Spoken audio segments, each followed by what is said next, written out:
क्या मृत्यु के बाद सब कुछ समाप्त हो जाता है, या फिर कुछ ऐसा बचा रहता है जो दिखाई नहीं देता पर महसूस किया जा सकता है? गरुड़ पुराण कहता है, मृत्यु के बाद आत्मा तुरंत इस लोक को नहीं छोड़ती। वह 13 दिनों तक अपने ही घर, अपने ही लोगों के आसपास भटकती रहती है।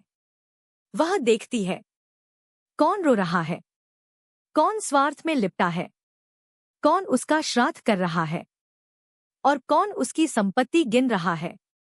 यह कहानी उसी आत्मा की है जो मरने के बाद भी घर लौट आई, जो देख सकती थी पर बोल नहीं सकती। अजय शर्मा को उस रात नींद नहीं आ रही थी। छत का पंखा घूम रहा था लेकिन पसीना रुक नहीं रहा था। सीने में अजीब सा दबाव था, जैसे कोई अदृश्य हाथ भीतर से पकड़कर खींच रहा हो।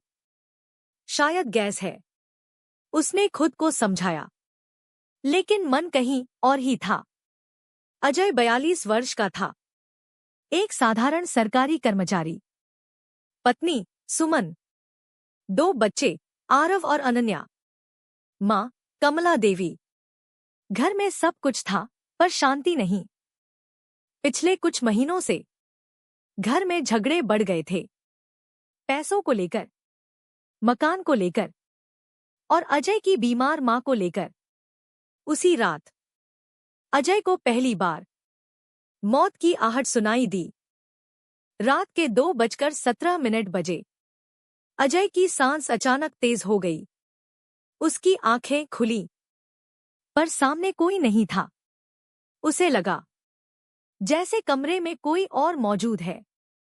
एक पल के लिए उसे अपने बिस्तर के पास 2 परछाइयां खड़ी दिखाई दी, लंबे, काले, नीरव।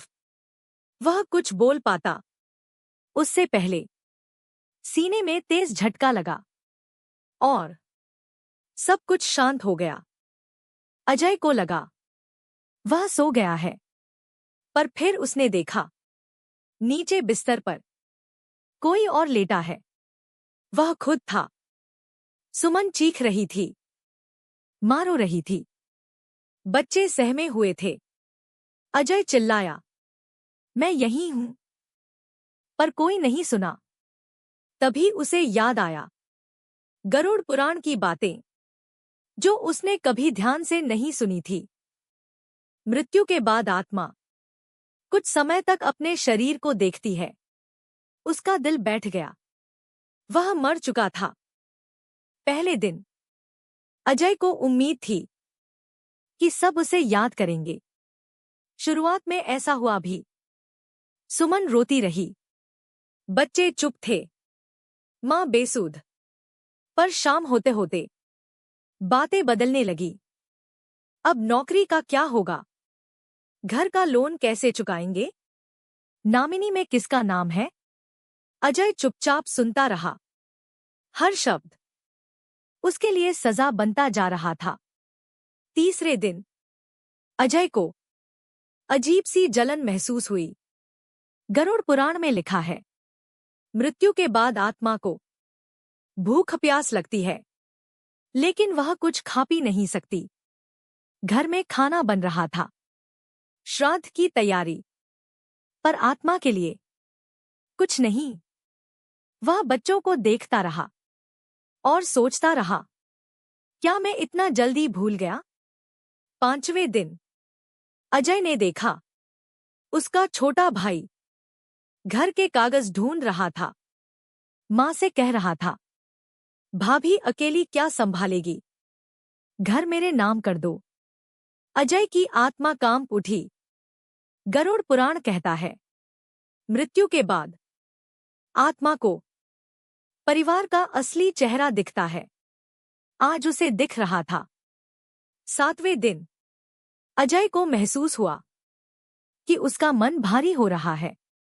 वह बार बार घर से बाहर जाने की कोशिश करता, पर लौट आता। शास्त्र कहते हैं, यदि मोह अधिक हो तो आत्मा प्रेत अवस्था में फंस जाती है। अजय डर गया। क्या वह प्रेत बन रहा था? 9वें दिन उसे सपना जैसा दृश्य दिखा। एक रास्ता धुंधला, लंबा। दूर से आवाज आई, तेरा समय पूरा हो रहा है। गरुड़ पुराण कहता है, 10वें और 13वें दिन आत्मा की यात्रा तय होती है। अब समय कम था। 11वें दिन अजय को अपने जीवन की गलतियां दिखीं। मां की अनदेखी, बच्चों को समय न देना, सिर्फ पैसे के पीछे भागना। वह रोना चाहता था, पर आंसू नहीं थे। 13वें दिन घर में पिंडदान हुआ। ब्राह्मण मंत्र पढ़ रहा था। जैसे ही पिंड जल में प्रवाहित हुआ, अजय को लगा कोई उसे खींच रहा है। यमदूत प्रकट हुए, पर इस बार वे डरावने नहीं थे। एक ने कहा, तेरा मोह अब छूट गया। घर से बाहर पहली बार वह बिना रुके जा सका। घर पीछे छूट गया। मां, बच्चे, पत्नी सब स्मृति बन गए। अजय की आत्मा अपनी अगली यात्रा पर निकल पड़ी। पीछे रह गया एक घर और एक सच। मृत्यु अंत नहीं है, वह केवल एक दरवाजा है। गरुड़ पुराण हमें डराने के लिए नहीं, जगाने के लिए है। यह कहानी सिर्फ अजय की नहीं है, यह हर उस इंसान की है जो सोचता है कि उसके जाने के बाद सब ठीक रहेगा। शायद। तो ये था आत्मा का सफर। अगर आपको वीडियो अच्छी लगी हो तो लाइक करें, चैनल को सब्सक्राइब करें और ESI हाई वीडियो बार बार देखने के लिए बेल आइकन को प्रेस कीजिए। धन्यवाद। जय श्री राम।